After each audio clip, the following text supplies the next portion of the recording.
Governor, Congress, Sheriff, big races up for grabs in the primary tonight. The polls are closed, and right now we're tracking the results for you. Thanks so much for being with us. For your Election Central coverage tonight, I'm Sean Streety. And I'm Dawn Sterling. We have team coverage across the area, breaking down what we saw at the polls today and who you will see on the general election ballot come November. Tonight, the race for governor on the Republican side saw 6 people going head to head. Now, these were some of the candidates. Tonight, Darren Bailey, Richard Irvins, Jesse Sullivan were among them.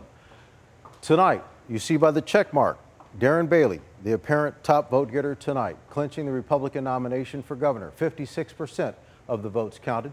Now, they went up against Paul Schimpf, Max Solomon, and Gary Rabin. And tonight we have reporters at both Darren Bailey and Jesse Sullivan's watch parties. First, we head out to WAND's Karen Eisert, who is live in Effingham at Darren Bailey's watch party. Karen?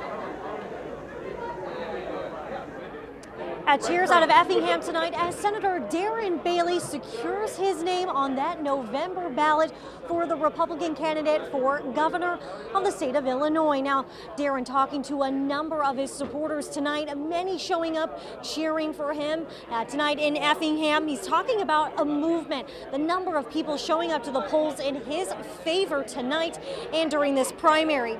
Now, one of the key takeaways that Darren says that he's going to do if and when he's elected to office is talking about the budget and getting Illinois' spending under control. He wants to take back the state and really help the working Illinoisans, ones like himself and the ones in his supporters in his different counties. Now, he also talked about police backing, and he's wanting to attract new businesses to the state of Illinois.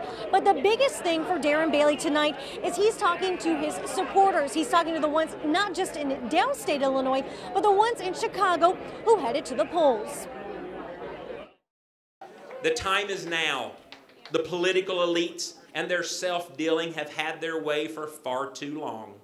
Now is the time for regular working people like us to have our voices heard.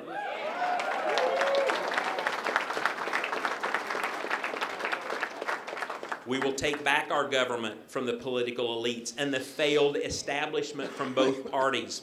And when we win, Springfield will stop trying to control people's lives and start working to make them better. Now, Bailey told his supporters, and he even told reporters after his speech tonight, that he's already received information from the other Republican candidates. He has not heard from Richard Irving's campaign, but he has heard from the other Republican candidates that they will unite and support him through this race. Again, he will face incumbent Democratic Governor J.B. Pritzker in November. Reporting live in Effingham County, I'm Karen Eisert, WAND News. Tonight, we continue our coverage now from Petersburg, where Jesse Sullivan has made a concession speech in his bid for governor. That's where we find WAND's Oliviana Calmes tonight. Oliviana. Well, Sean, that's right. Even though Jesse Sullivan is not winning that race today, the mood here at this watch party still upbeat and friendly. I just heard some more cheering going on just then.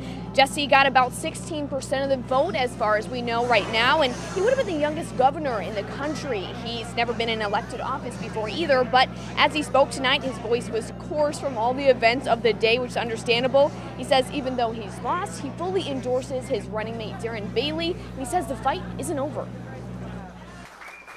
We're going to fight for those values regardless. And for us, God leads with a lantern, not a flashlight, so we can always see the next step. We knew we were supposed to run. We knew we were supposed to try to change our politics. And God willing, we'll have the opportunity to continue that.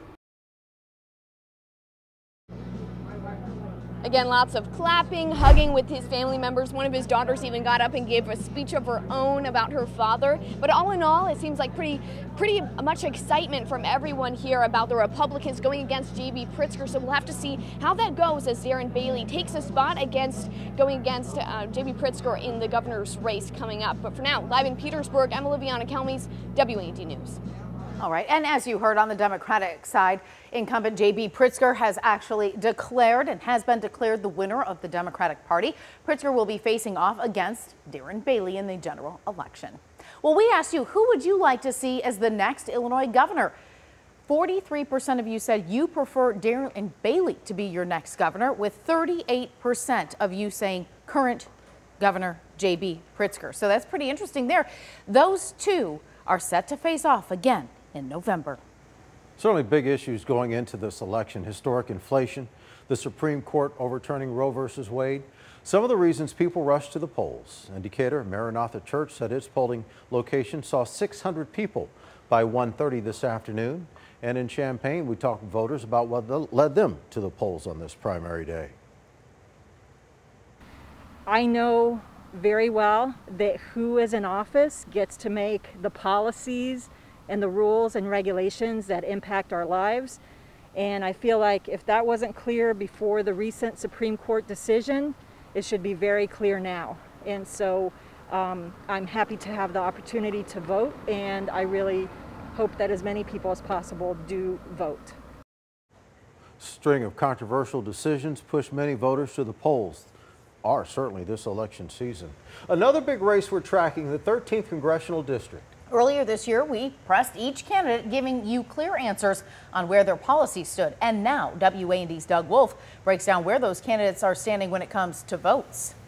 Well, Dawn, first we're going to look at the numbers to see where those leading candidates stand right now. And on the Republican side, two candidates very close in the race with 54% reporting. Regan Deering 35%, Jesse Rising 34%. So that's going to go right on down to the wire.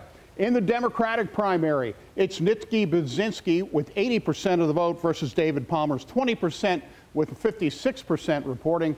Budzinski has already been declared the winner by NBC News. The two leading Republicans held their election night watch parties here in Decatur tonight. I asked Regan Deering and Jesse Rising what issues the voters were telling them are the most important this year. The costs of gas and groceries have been top of mind, and I think in this community we've had a lot of people really concerned about the increase in crime. Right now, inflation and these gas prices, we've got 8.6% inflation, and we've got record high gas prices now that are making it very difficult for everyday Americans to afford to put food on the table and fill up their cars. So both of those candidates were hearing about gas and gas prices, obviously, and the economy. Those issues will be the main focus again throughout the summer, gas prices and the economy. We're going to hear from Nikki Budzinski here in the coming weeks, and we'll keep an eye on this race all the way through Election Day on November the 8th. Dawn and Sean. All right, well, the 13th district was recently redrawn after the 2020 census. The census showed a population loss of 0.14%, which resulted in the loss of one congressional district. Well, a recent study found the population was undercounted by 1.97%. The recount would put Illinois at the largest population in state history. Another close race we're watching right now at this hour. Mary Miller going head-to-head with Rodney Davis in the new 15th Congressional District. Did call it close, but the new numbers are showing a different picture on who voters are choosing tonight.